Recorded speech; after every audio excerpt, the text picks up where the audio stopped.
স্বামী স্ত্রীর পারিবারিক অশান্তির জেরে কীটনাশক খেয়ে আত্মঘাতী স্বামী। নিহতের নাম ধীরেন সরকার। জানা যায়, ঠাকুরের বালতিতে স্নান করার মগ রাখে স্বামী, আর তাই নিয়ে স্ত্রীর সঙ্গে অশান্তি শুরু হয়। এরপরই নিজের ঘরে কীটনাশক খেয়ে ফেলে ওই বৃদ্ধ। পরিবারের লোকেরা তড়িঘড়ি তাকে উদ্ধার করে মুর্শিদাবাদ মেডিকেল কলেজ হাসপাতালে নিয়ে আসে। সেখানে চিকিৎসক তাকে নিহত বলে ঘোষণা করে। আর এই ঘটনায় শোকাহত গোটা পরিবার। মানসিক স্বাস্থ্যের জন্য সবার আগে যে নামটি মনে ভেসে ওঠে, সুস্থ মনের ঠিকানা মনোবীক্ষণ। যোগাযোগ নাম্বার 7477799516। বয়স বাড়ার সাথে সাথে মানুষের ধৈর্য শক্তিও কমে যায়, অল্পতে রেগে ওঠে।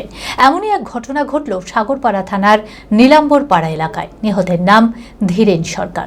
জানা যায়, ঠাকুরের বালতিতে স্নান করার মগ রাখে স্বামী, আর তাই নিয়ে স্ত্রীর সাথে অশান্তি শুরু হয়। এরপরই নিজের ঘরে কীটনাশক খেয়ে ফেলে ওই বৃদ্ধ। পরিবারের লোকেরা তখন তাকে তড়িঘড়ি উদ্ধার করে মুর্শিদাবাদ মেডিকেল কলেজ হাসপাতালে নিয়ে আসে। সেখানে চিকিৎসক তাকে নিহত বলে ঘোষণা করে। পুলিশ দেহ ময়না তদন্তের জন্য পাঠিয়েছে। এই ঘটনায় শোকাহত গোটা পরিবার। মারা গিয়েছে কালকে রাতে, এখানে না দিনে মারা গেছে 11টা পৌনে 11টা এরকম হবে। এমন কিছু ঝামেলা হয়নি। সকালবেলায় একটা সানের মদ মানে পুজো করা বালতির মধ্যে চুবিয়েছিল। তাই আমি বলছি যে তুমি এই বালতিটা ঠাকুরের বালতিটা চুবাবা, তাহলে পুজো করবো কি করে, তোমার কি একটু বুদ্ধি হলো না? সামান্য এইটুকু কথা। তাই বললো বিদেশ চলে যাবো, বিদেশ চলে যাবো। এবার আমি বলছি তুমি এই বয়সে বিদেশ যাবা? তো পায়খানায় গেল এই কথা বলে। তখন আমি ওর পকেটে একটা আধার কার্ড আর একটা অ্যাকাউন্টের জেরক্স ছিল, যদি চলে যায় টাকাটা তুলে বলে আমি ওটাকে লুকিয়ে নিয়েছি। এসে বললো এটা দাও। আমি আবার বুঝালাম তোমার কি করবা, টাকা নিয়ে তোমাকে এখন বিদেশ যেতে হবে না, সামনে আমার ছোট মেয়েকে ষষ্ঠী ধরাতে হবে, যদি যাও তো কদিন পরে যাও, তোমাকে আমি বাধা দেবো না।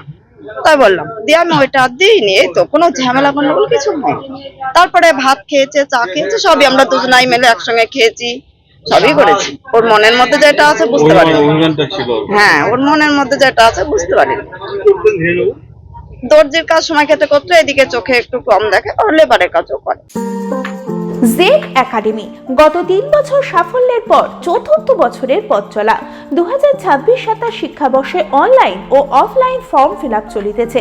আমাদের সুবিধা ডিজিটাল ক্লাসরুম, 24 আওয়ার্স সিসিটিভি, ছেলে ও মেয়েদের পৃথক ক্লাসরুম ও হোস্টেল, নিয়মিত DDP, problem solving and doubt clearing class, কলকাতার অভিজ্ঞ শিক্ষক মণ্ডলী, স্বাস্থ্যসম্মত রুচিশীল খাবার, নিট বেসিস পড়াশোনা, কালচারাল অ্যাক্টিভিটি, গেস্ট টিচার দ্বারা মোটিভেশন ক্লাস, সবুজে ঘেরা পরিবেশে 24 ঘন্টা বিশুদ্ধ জল ও বিদ্যুৎ পরিষেবা। টার্গেট নিট 2027, অ্যাডমিশন টেস্ট আগামী 5 এপ্রিল 2026।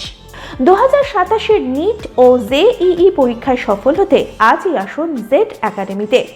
বিশদে জানতে যোগাযোগ করুন। ঠিকানা জেড একাডেমি, সারকাছি রামকৃষ্ণ মিশনের সন্নিকটে, বহরমপুর, মুর্শিদাবাদ।